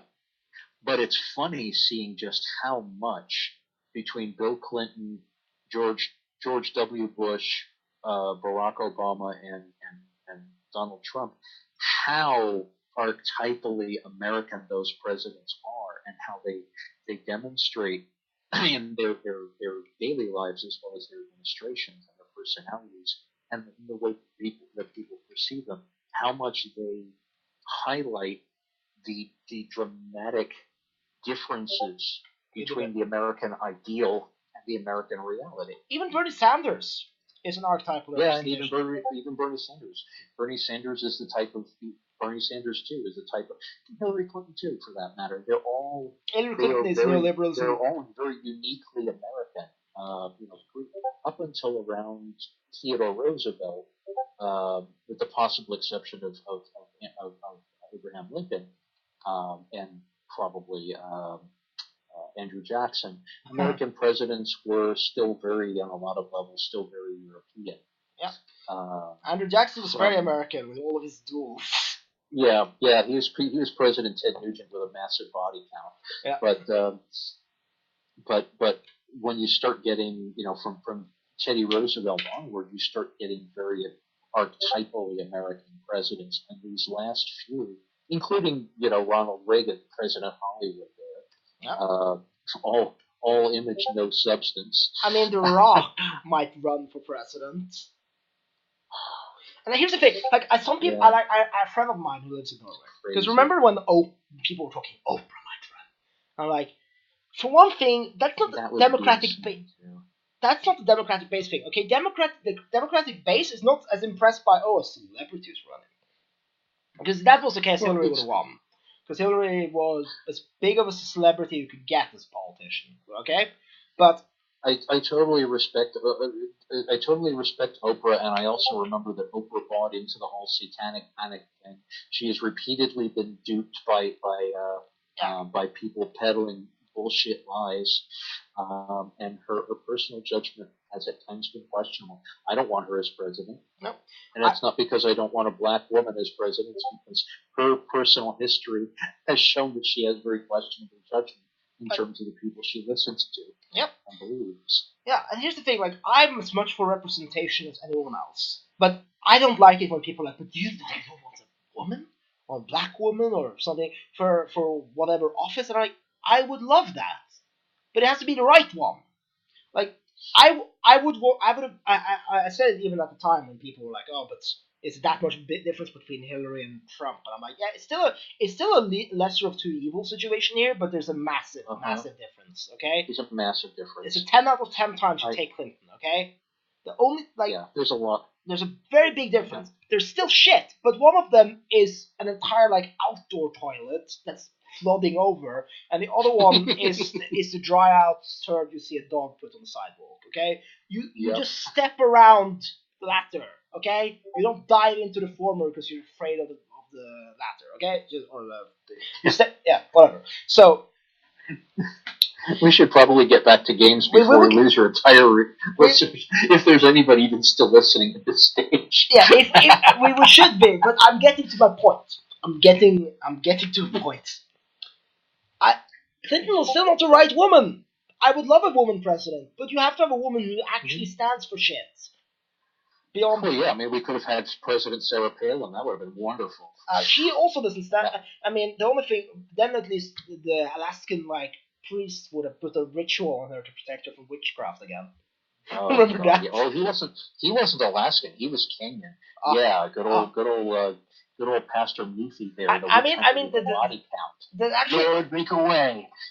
I mean, the amusing factor of Africa now sending missionaries to Europe and America is hilarious. Because all of we did to I mean, for all we did to them, all the mission we gave, we came over and said let's pray, and we had Bibles and they had land, and suddenly when they opened their eyes, we had the land and they had the Bibles. Now they're coming back with the Bibles. We're not even giving them land. So I mean, it's not really a fair trade in this case if you're going to use former missionary economics. But anyway, back to games. Before we lose all future listeners. Because Deliria is not out in any PDF format. I can't find it. And I want to read about it. I want to read Deliria. Now you have to explain Deliria to me. Because I just read the base premise. It sounds very Changeling to Dreaming here. What's different? Tell me about Deliria. Well, it's not about fairies. It's about people. Yeah, I know that. The primary difference with Deliria is about ordinary people in an extraordinary world. When I was designing it, I wanted to deliberately go against one of the reasons I left White Wolf was I was getting burned out. We were basically by the late 90s, everything was dark superheroes, and nobody was calling them superheroes, but that's what it was. Every book was about more powers and more worlds and more. It became an arms race. And it became a great supernatural arms race. Remember how it was like, the mages can't enter the Arcadia, except they can in this book. They suddenly can do that now. Yeah. They can deal with Arcadia. Yeah. And so on. And it's going back to what you were saying a while ago about the archspheres. It was like it was just becoming how many more powers. Well, someone, and I'm going to leave that person nameless, but when we started working on Hunter the Reckoning, I was really interested in it because I said this is a game where we can bring it back to the people, where we can strip down the power thing and make it about people fighting against overwhelming odds. That didn't happen. Really struck me as being really what it's like to be a human being in a world full of vampires and 9-foot-tall bulletproof killing machines. And what another designer in the project said was, we've got to have powers. The kids want powers. And I was like, the minute we start talking about what the kids want, we've already blown it. So I stepped off the project because one of the best Chronicles of Darkness games is Hunter the Vigil, a game that still has powers, but that's only if you play a very specific type of hunter, which is connected to most hunter games, you don't have powers. You have tactics, which is normal shit, you use a hairspray flamethrower and someone shoots them from behind, just normal. You think of a tactic, right? Yeah, right. Well, in World of Darkness, Innocence. Yeah, I mean that. But I liked a lot of things. I liked Chronicles of Darkness. Honestly, what bits of it I saw, I liked Chronicles of Darkness better than I liked the later years of the World of Darkness. It's better. Because World of Darkness had just, because we needed to sell books, because supporting a company with several dozen employees and a large office and a large warehouse and things like that is phenomenally expensive. People think, and people still have this idea that we were all, I don't know, driving around in Maseratis or something, but no, almost all the money that White Wolf was bringing in was going out the door faster than it was coming in the door. So as a result, we were producing as many books as we were feasibly capable of producing, just in order to stay in business. Yeah. And as the 90s went on, and the market took various hits, especially from the implosion of the card market and the implosion of comic and gaming stores, thanks to Marvel's mismanagement in the mid 90s, when all of these things were Barnes and Noble and Borders buying up B. Dalton and Walden Brooks, all of these things kept having seismic impact on our company, and so we were just throwing out more books with more powers just in order to stay in business. And that I was by the late 90s, I was fed up with it. So when I founded myself, my former business partners, Kevin DeVito and Matthew Wood, founded Laughing Man Productions in 2001, I said, I want to do this game about everyday people. I said, I don't want it to be about another game about Van Velden battle cyborgs. I want this to be about people, because when you read an urban fantasy or a fairy tale or something like that, yeah, the character may be a princess, but she's a princess. She's not a princess with a dragon and a giant killing sword and all this other stuff. In most fairy tales and myths, the hero has one power at most, if they have a power. Like, right. They were more like traits, like they're really smart or they're strong. And since the rules don't apply necessarily to physics, they sometimes can like wrestle shit that necessarily shouldn't wrestle. But yeah, heroes and princesses and stuff, they have traits, they don't have powers. They can't like, I can suddenly lift this rock with my mind and crush it.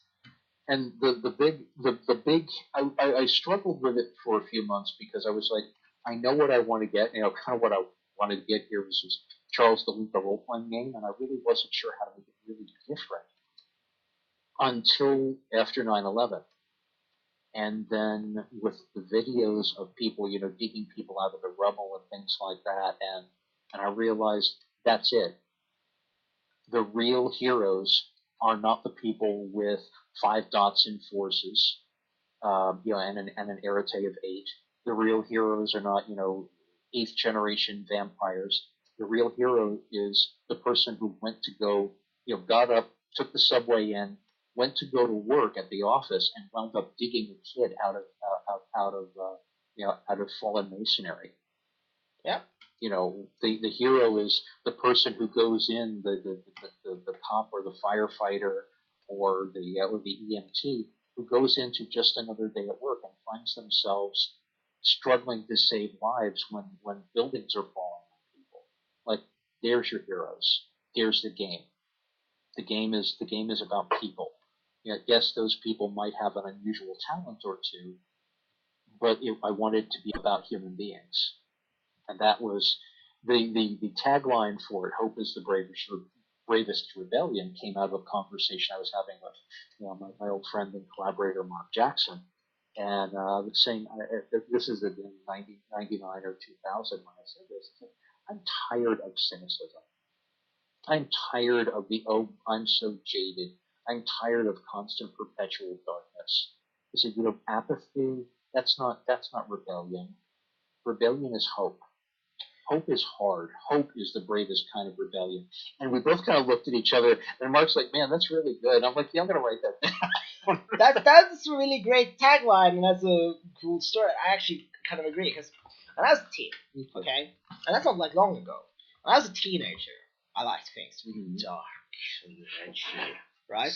Yeah. And I didn't do like the Sephiroth XX nicknames or anything. That was close. Okay, I wanted that, because and I was like, I was an atheist, and I was like, and I still am, but I'm like, oh, world's bad, and it's a dark place, and life sucks, right? That shit. Despite the fact that I'm a privileged ass white kid who lived in a well-off home in like not in the proper suburbs, but I lived in like a house on like with a view and shit. So I knew about life being hard, sure. Well, that was one of the silly things about the '90s. I mean, the early '90s with the whole grunge goth, the whole grunge goth neo punk thing, hip hop, all were very popular in the late '80s, early '90s because the company was a company. Yeah, it was a company. The country really was in a massive recession during most of the '80s. We get very sanitized versions of the '60s, '70s, and '80s were like. But I was alive during those decades, and they sucked. They really, really fucking sucked, especially in the '70s and '80s. And the economy was terrible, and people were angry, and crime rate was incredibly high, and so forth. And we had a government that, especially under Reagan, seemed to be at war with its own population. And so in the late '80s, early '90s, when the whole grunge, goth, hip hop, gangsta thing was coming up, there was a genuine sense of rage. There was a genuine outrage, industrial and so forth. There was a genuine sense of something to rebel against. By the late '90s, we had the best economy we've had since the 1950s. We had unemployment was down, crime was down, and so the things that had started, again, the grunge, gangsta, and gothic, what started out as genuine rebellions against a genuinely shitty situation were turned into cartoons. And the World of Darkness had too, and I was really tired of it. Yep. And so Deliria was a reaction against that. No reaction against that. So it's about the people and an extraordinary. It's about the people, and it's about how struggling against something that seems, and this is something that's become very much a point in age 20 as well. But the idea that struggling against something that seems impossible is a heroic act. And you might not necessarily win. You might lose, but at least the fact that you tried, that makes you brave and heroic. It's not whether or not you had 5 dots in all your trades. It's about whether or not you tried. Sorry, go ahead. I call it the World of Darkness problem, where everyone thinks you need to have a 4 in the skill or they suck. That's a systemic problem. In New World you don't really have that because you start with fewer dots, so you have to think more and like make it more an even person. And like, okay, you don't have 4 dots in medicine, so you're not a PhD reward winning surgeon at start. And your character is how? Oh, it's 20. It's 20 years old. Okay, it's 4 in medicine. Yeah, so that's a problem with work. But okay, so it's about the people. It's about people in sort of.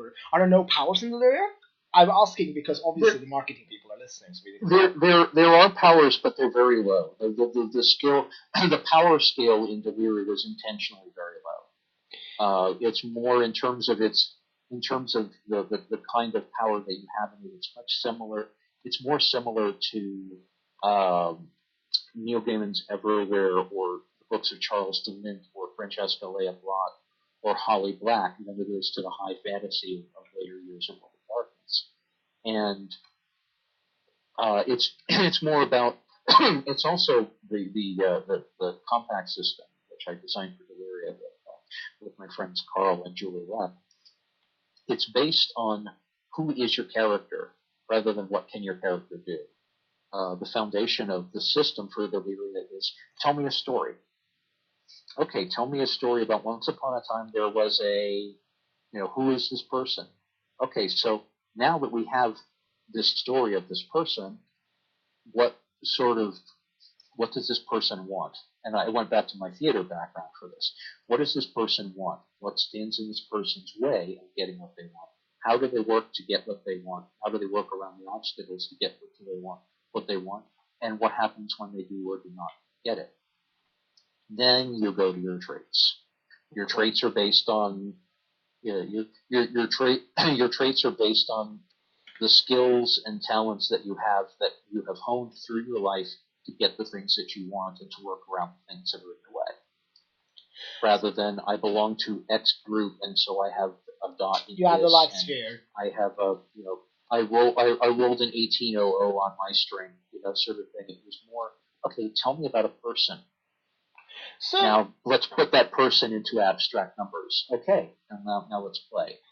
okay, so that's actually a very cool character creation system that we wish to see more of. Because I know World of Darkness and Chronicles have their prelude questions, but most people really skip those. They just get the sheet out of the way with the general backstory and then do the preludes. Yeah, that's why I put that stuff first. Yeah, that's why in Deliria, in the compact system, who your character is determines what your character can do.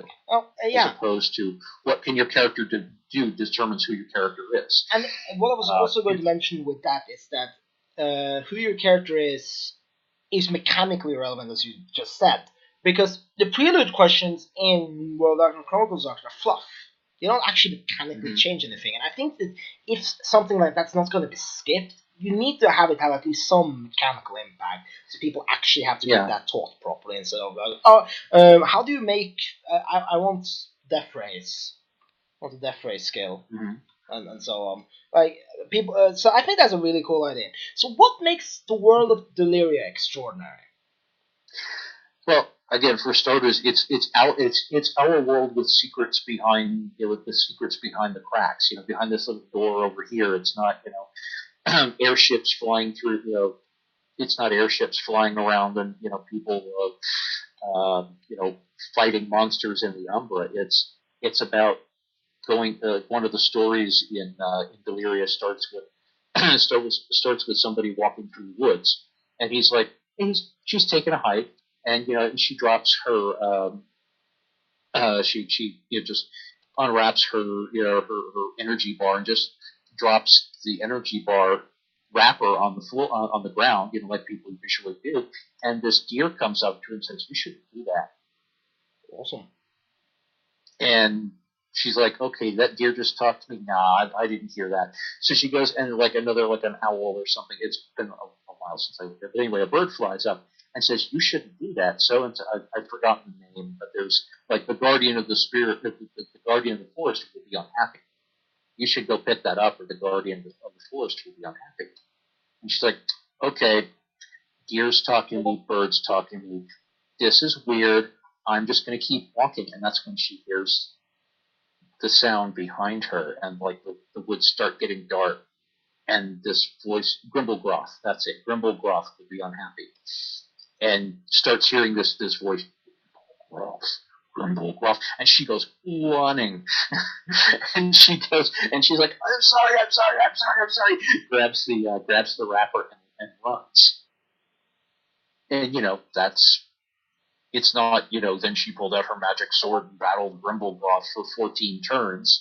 It's, the guardian of the woods is here. The deer says, clean up your shit. The bird says, clean up your shit. Grimblegroth is coming. So Grimblegroth, yeah. And so that's the kind of story that you have in Deliria. And the funny thing is, when Deliria first... Sorry, go ahead. It's modern fairy tales, as you said, really. Right, exactly. Because you don't, you don't fight the troll. In most stories. I mean, there is, and something that was kind of innovative when I came up with it. But combat resolution could be physical, or it could be social, or it could be emotional. Rather than it wasn't defined as you lose life levels. It was if you're in a conflict with somebody, you're trying to hurt them and they're trying to hurt you. Now, are you trying to hurt them physically? Are you trying to hurt them emotionally? Are you trying to damage their reputation, as I put it in the book? So you can break someone's arm, heart, or reputation using the same system. And so people who weren't necessarily characters, who weren't necessarily really good physical fighters, could use sarcasm, could use social tactics, could do things to stop somebody who was trying to hurt them physically, and could possibly inflict more damage on them. Somebody's coming.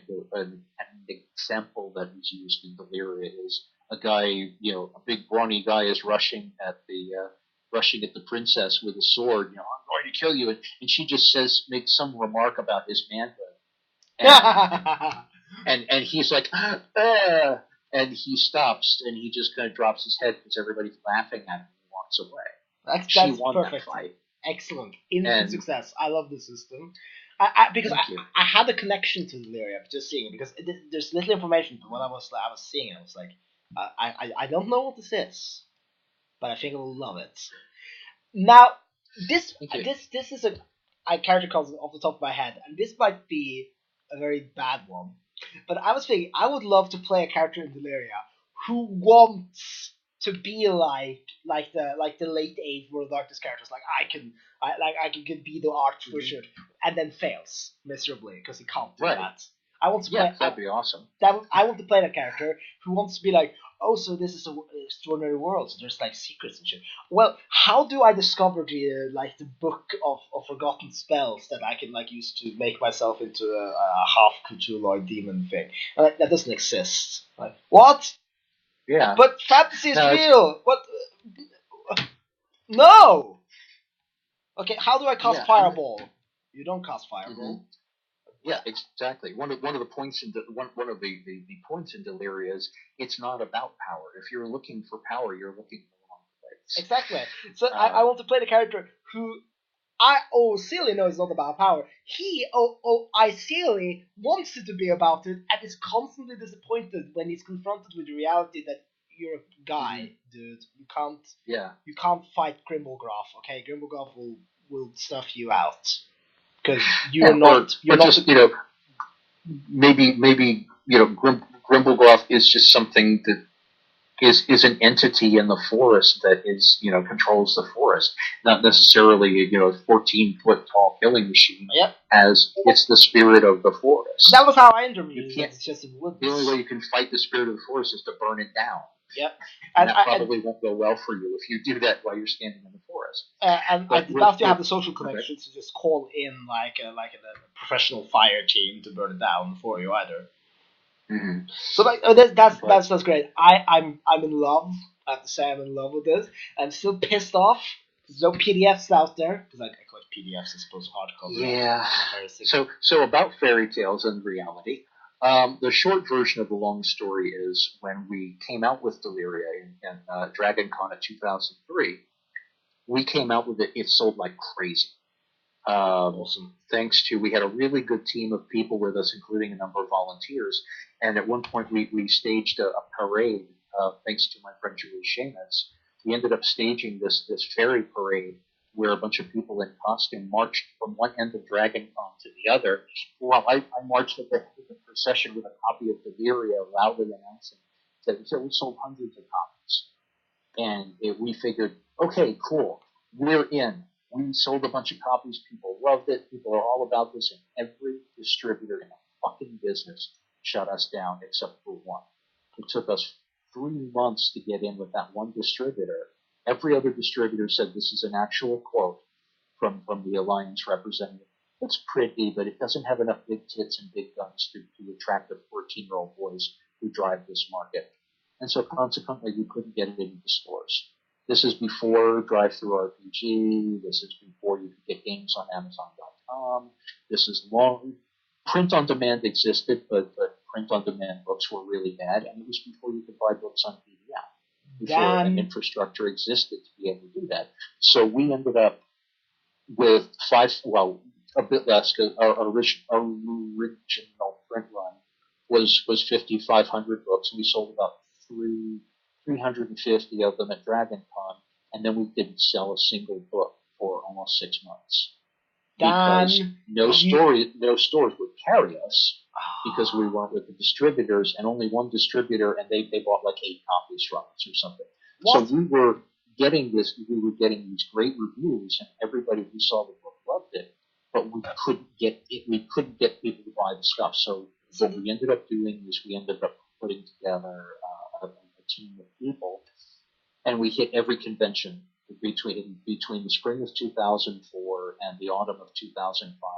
We hit every single convention we could reach. I personally did like 17 conventions in 1 year, and the awesome part of that is we made a bunch of things. We sold over 2,000 copies that way. We had great adventures, and we completely burned ourselves out, and we burned through our money. That's why you usually have distributors. Like, not to be condescending, but that's why distributors exist, because if you're going to try to sell everything by yourself, like physically, it's just not going to be worth the effort, unfortunately.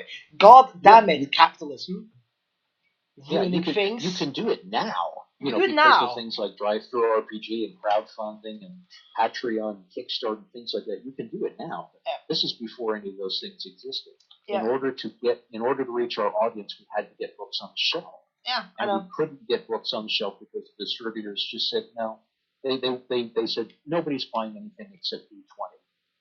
So we ended up, every convention we went to, we sold dozens or hundreds of copies. We almost always sold out of everything we bought, but everything we made went into affording either the convention we were at or getting us into the next convention. By the middle of 2004, we had accumulated, we'd gotten a fan club. We had put out the first supplement, Everyday Heroes, because people started asking us, they said, how do you play a school teacher in a role-playing game? How do you play a bus driver? How do you play a little kid? Because, for 20-something years in role-playing games, we've been, you're a brave, you're a knight, you're a spaceman, you're a superhero, you're a vampire. How do you play a child? How do you play a school teacher? How do you play a pet? So when I wrote Everyday Heroes, or co-wrote, because I had several collaborators on it, and Everyday Heroes came out late 2004, early 2005, and people were like, oh my fucking god, this is wonderful. Won an Annie Award, and it's gorgeous. And around that time, the distributors picked us up. One of the distributors said, we just wanted to see whether you'd be around, whether you'd last long enough to be worth our while. Oh, we lasted, fuck yeah! But not much longer. Because by the point where they picked us up, we were financially and emotionally exhausted. I had to declare bankruptcy. I had to declare bankruptcy because I'd sunk so much of my own money into doing all of this stuff. And I ended up taking a lot of time off of work from my day job to do it, traveling, on my own dime and so forth. So I was financially and emotionally exhausted. The partners, we started fighting with each other. And this is also before the things stuff, such as... And the distributors were buying our books by that point, but we didn't really have the ability. We did come out with a card game, which was not Deliria based, but a card and board game called Plunder, which Karl and Julia and Lepp had created, and that went over pretty well. But we didn't really have the money to print it the quality we wanted it. And our next project, Horrific Terror of the Cards, wound up being an object lesson in why not to hire overseas printers to print your stuff. That wound up unsellable. And by that point, the company just fragmented. Over half the company walked at DragonCon 2005, and I walked with them. What I was going to say is that you were also, not only were before Patreon, Kickstarter, but you were also like traveling on your down stuff. You were also before the age of couch surfing and stuff. That makes traveling. Oh no, I was couch surfing. That was the only way I was able to manage to do it. Oh, was couch surfing around for I had a lot of friends. Oh, well, I mean, like couch surfing has like the organized like network where you don't necessarily need to know people to do it now. Like you can travel to like Beijing and do it now. Like. Not knowing anyone. Oh yeah, no, it was long before Airbnb. Yeah, this is like 10 years before Airbnb existed. We were relying on early social media, LiveJournal, LiveJournal and MySpace. We were relying on that and just personal connections that we had. But two of the three partners wound up declaring bankruptcy. The third, we ended up having financial disputes with the third partner, and the company just fragmented in 2005, 2006. At which point, the three partners, myself and my two partners, and a third person, who was brought in there to take my place, we all end up fighting over the intellectual property rights, and one of the partners said, well, none of you can do anything with them unless you buy me out. The amount of money that he wanted was too high. It's much more than it's worth. So is Deliria in the wound void? up in Deliria. It's in limbo. It's in limbo. Is this still a thing? No, it's in limbo. I know it's in limbo, but is this like remnants of this argument still a thing? Like, couldn't it be unlimbified at some point? We several times we've tried to talk about it, but it always comes down to money and old arguments. And like I said, the amount of money that's involved is far more than the property is worth, and far more than I have. And the thing is, even if I would love to get the rights back, but even if I got the rights back, I would still need another $20,000 or $30,000 on top of that in order to start producing again. And in the meantime, I've got Mage, which I don't have Mage. Mage is a job. I don't own the rights, and I never will. Still, it's your baby, but it's not official anyway. Sorry, go ahead. That's the weird thing about Mage being your baby, but at the same time, it's not even adopted. You're babysitting. Yeah. Yeah. It's hard. I presume. Now, as much as I will have to start all the online campaigns and yell about this and be like, we need Deliria to make a comeback. I know it's not going to work. But I'm at least going to think about doing that. I'm at least going to think about how nice that would be to be like Deliria 2nd edition. I want that. I want it so badly because I can't get the Deliria book. I've been trying for months now. I'm just trying to look for it and being like, where is it? It's on Amazon. It's on Amazon. There are used copies on Amazon. Oh, fuck. So, of course, the one place I don't look at. I use Audible, but I try to avoid Amazon for ethical reasons, like for most part. Yeah. But anyway, I will have to just break my own ethical standards. Selling out. But that's why PDFs are not available. It's because my business partners and I have not come to an arrangement, and the partner who put up the money says, I'll gladly sell it to you, but you can't distribute it without buying me out. But why is he still doing this? I understand that, but why is he still doing this? Like, There is one Deliria book which is available on Drive-Thru RPG because I created it without them. I did that. I started working on that one back when Laughing Pan was still a company, but they didn't have a contract with me, and so I didn't give it to them, and I hired the artists and did it myself. However, my former partners and I had an argument about that book coming out. The partner who put up the money said, you can't put out any more Deliria unless you buy me out. So that one book, which is Goblin Markets, the Glitter Tree, that one book is available, but the rest are not. None of us is making any money off of it at the moment. But used copies are available. It's just a stupid thing to not to disparage someone you've been involved with. I don't know what your relationship with that person is, but it's a stupid thing. Like, if no one is like, I presume none of you are like, as you pointed out, none of you are driving Maseratis at the moment, as far as I know. Yeah. Well, it's very stupid to be like. It's very stupid to be like, oh yeah, but we could do this, but you have to buy them out. But you don't have the money to buy that. This is a stupid thing to say that. Like, there's no point in it. In his defense, he did put up over $100,000 worth of capital. That's not nothing. That's not nothing at all. That's a lot of money. He put over $100,000 of his money in, and the company ended up falling apart. And one of the reasons the company ended up falling apart was because I quit.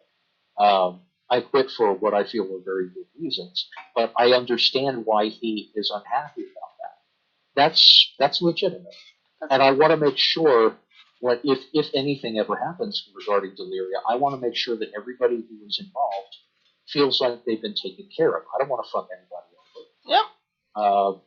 But financially, it's just not something I can do. Now, there's been talk about doing a Deliria Kickstarter, but here's the thing. I did a Kickstarter because when Kickstarter appeared, I did I ran a successful Kickstarter for Power Chords, Music, Magic, and Urban Fantasy. I vastly underestimated a lot of things, including how big the book was going to turn out, but I also didn't, because Kickstarter was very new, I didn't figure in all of the things for like taxes and fees and refused pledges and things like that. So it took quite a while. There were also a long string of ridiculous things like uh, just stuff that happened to people who were editing and laying out the book. Eventually, the book came out. It came out last year and has been getting really, really good word. And I bought a but copy. I ended up.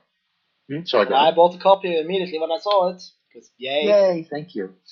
But yeah, it took 7 years, and I'm about $5,000 out of pocket on that book. So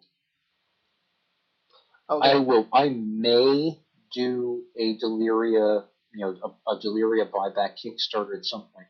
But I felt, one, I absolutely needed to deliver on Power Chords, and two, I need to. I'm using Power Chords to see whether or not there's enough market to buy back Deliria. Because here's the thing.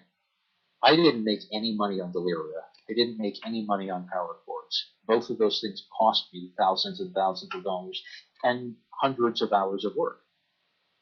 I would love to do more Deliria, and I am working on more Power Chords, but it has to actually sell. It has to actually sell.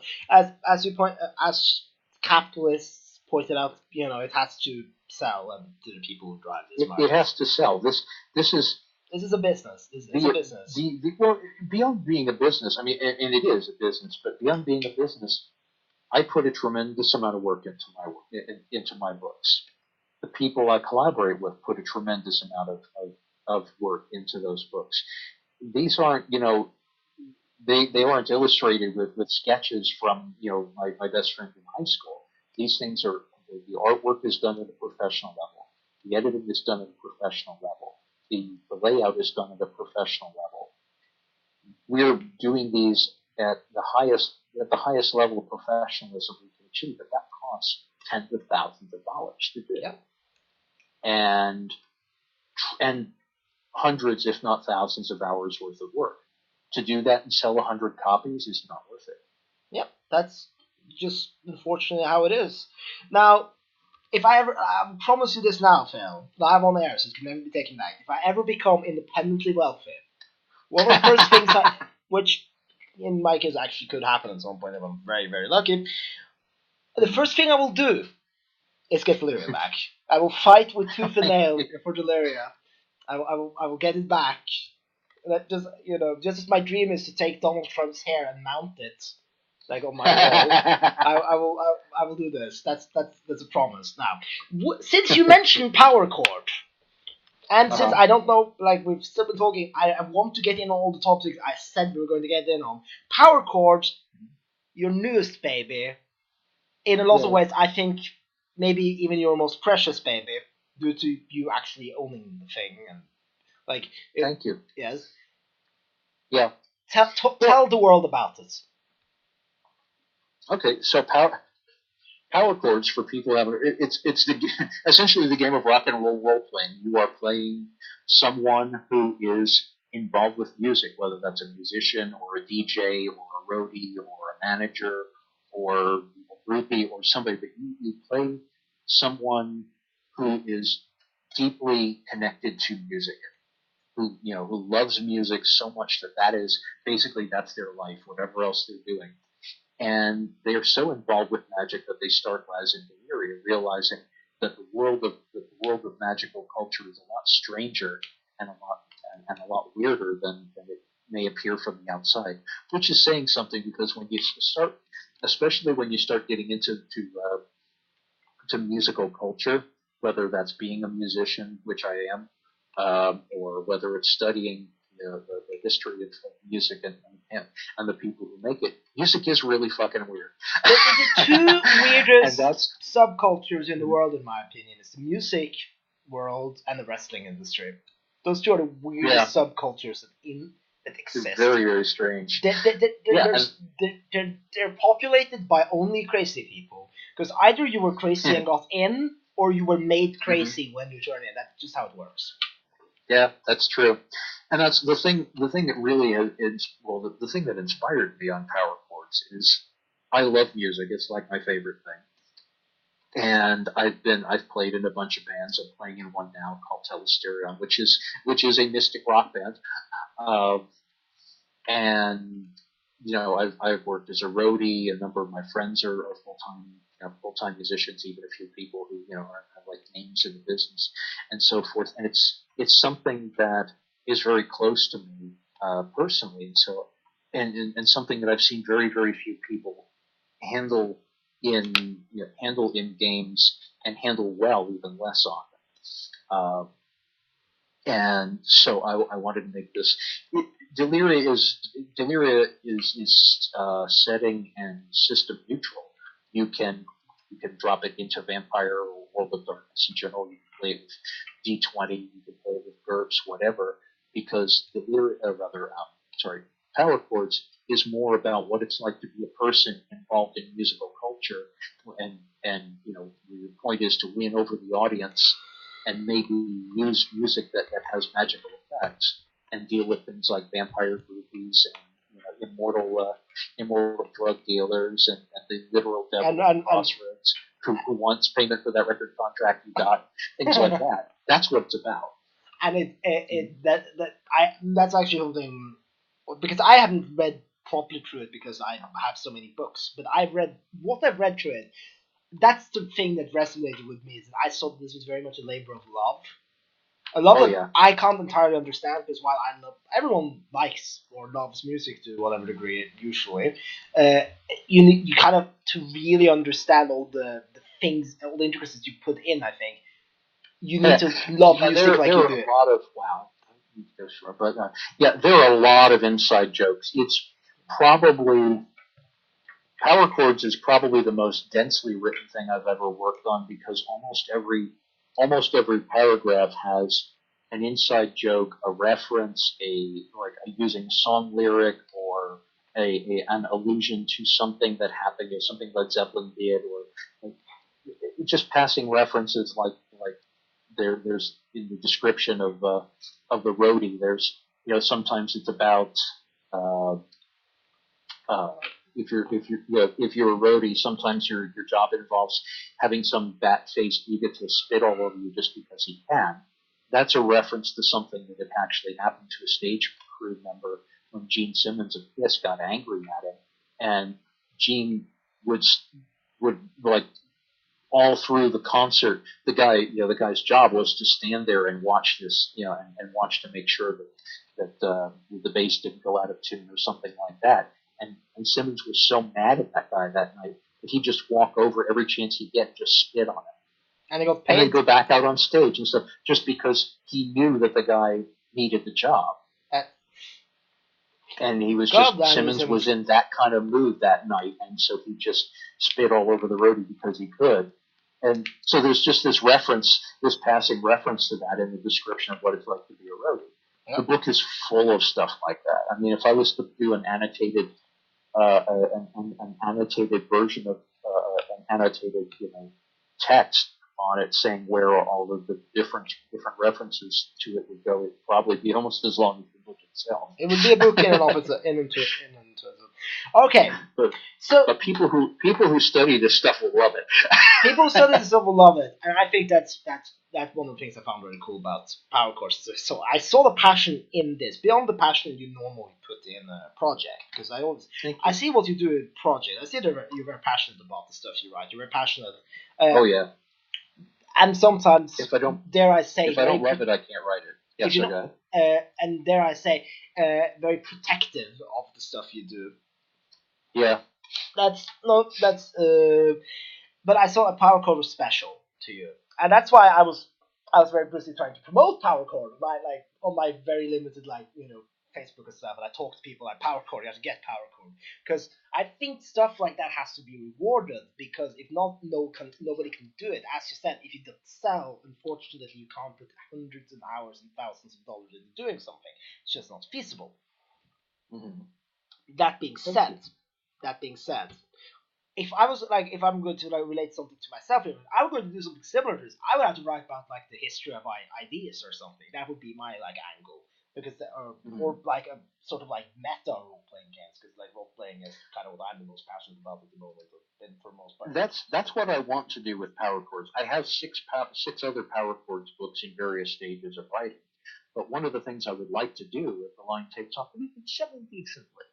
It's sold over 100 copies. I think it's probably sold over 200 copies at this point. That's not bad. In order to sustain itself, it has to do better. Yeah. But if the line takes off and starts sustaining itself, I want to do books on metal. I want to do books on blues. Metal! I want to do books on hip hop. I want to do books on techno industrial. There's so much material. I know this is breaking a bit for the theme, but I was for a second thinking an appendix about poetry battles. Mm-hmm. Yeah. But it's in the rap book, there's so much material. So I could do dozens of books for Power Chords. It's just a matter of whether or not they sell. Whether or not they sell. Yeah. And here's another promise. I just on air, so the world will know. Even if we have like 2 listeners left after our political rant. Yeah, 3 hours into this, yeah. A promise. Second promise. I will bring up Power Chord to everyone I know. Like, that's role playing related. I will bring it up to people and be like, you have to get this book. Great. Because I want the stand-up appendix. I know it's breaking with the theme, but since it's traveling, it's kind of music, and I mean, stand-up people sometimes open for bands. I want that. I want the stand-up appendix in book 7 or whatever. That's my goal. I want to see just like those people exist. But I think Power Chord is really great. I really do. It's not entirely my cup of tea because it's very different from what I do, but I've appreciated it more after having read a bit in it and like said what I think about it. So when I'm done reading Dark Ages Fae, because I'm doing that at the moment, I'm going to sit down with Power Chord and really like eat it, so to speak. I will consume its. I will consume its entrails and learn. I will like like a Haruspex. I will drag out the entrails and proclaim the fate of Rome. Thank you. Well, and also another thing with Power Chords is it's gorgeous. It is. It has my graphic designer collaborator, Sherry Baker, really outdid herself. She and I have been working together for years, but she really outdid herself on this book. My wife Sandra Swan did the majority of the photography, and one of the cool things about the artwork in Power Chords is the majority of the art is photography, and the majority of the photography is actual performers actually performing. Yeah, I noticed. I thought it was really cool. And I'm not usually a big fan of photography art in RPG books, but I think this one's really, really good. The art in Power Chords is great. Thank you. It's great. Now, I think that we're going to have to revisit Power Chords because I want to read it more so I can better discuss it and provide a better, not sparring partner, but better, commentator on what to say. So this is like Mage. Power Chords is going to get used to the hearing about Power Chords, kids. Because I assume we have kids. Yeah, we should probably wrap up soon. We should probably wrap up about soon. 2.5 hours, and my phone battery is running out. Yeah. So I think we're going to be starting to wrap up now. So I just wanted to, because we're talking about the people earlier, games about people, and those are rare. Those are really rare. I think the only the closest the one we get in the World of Darkness world is, or the Chronicles / World of Darkness world is Hunter the Vigil, Chronicles of Darkness core, because the core book for that you could just play a normal person in a world filled with this dark secrets and shit. Yeah. And Hunter's hunted in Old World, but the closest game line in Old World I can see, and you might disagree, is Changeling. Because the nature of Changeling being imaginary. As I jokingly remarked to friends, changeling wars are very different depending on who you look at them. Because if you, for some people, are just going to see a group of 10-year-olds with 40 or 30-year-olds fighting air. They're like running around, when in reality it's actually an elder dragon lich that's come out, and they're fighting it from the dreaming, and it's really epic. And it looks just, I think that's actually kind of cool. But there's another game that I know that's I've actually mentioned to you once, I think, but I don't know sure if you've read it or heard about it. It's a game that was recently very successfully kickstarted by someone I know named Santa. It's a game called Part-Time Gods, which is a game all about playing the people. Like, you're not playing like, oh, he's a ninja assassin who's trained by the secret order of Kafka and now is a vampire. You're playing regular people, the spark of divine in them. They've become sort of gods, but they have to balance their regular lives. Most of the mechanics of that game is focused around, you're going to have to take your daughter for soccer practice, right? Or like, or you have to go to work because you work as a mailman, but you're also the god of thunder here. But yeah, you can't thunder away your job. You need a salary. Like, you know, is this which game? It's called Part-Time Gods. It's Part-Time Gods. I haven't heard of that one. It's actually good. I will send you a link so you can look at it, because it's actually the second edition of that game was actually very successfully kickstarted. I think it actually got like 32,000 on Kickstarter, breaking. And I love that because it's an indie studio making it. It's not one of the big boys, but it's finally got the attention. It was a very well marketed. It's very much like a labor of love, like lots of your books are. And I just wanted to, since we have a podcast with now maybe one listener, I think I just wanted to use the opportunity to just mention it, because if you haven't heard about it, you should definitely look at it, even for 5 minutes, because I will guarantee it's worth it. I actually did look that one up because I hadn't heard of it. I actually did a playtest game on this, and I will just end the day with this. I did a playtest game. And this game is the game where you can play the god of thunder, or of storms, or fire, or, I'm the god of kings, or whatever. You can be that. Or you can be you can be the god of traffic wardens, which is my dream concept. I want to play someone who's not a traffic warden, who just randomly became the god of traffic wardens. But I played in that game, I played my first child character, who had and I wanted to go dark with this concept, who was very unfortunate, because he became the patron god of, or patron saint, as he refers to himself, because he joined a group that were like, we're not gods, we're just saints or angels, whatever. He became the patron saint of cannibals. He hates it. So basically, the entire character arc is just distance himself from everyone he loves and knew and were friends with. Like, he's still a 10-year-old kid, so he can't like run away or anything.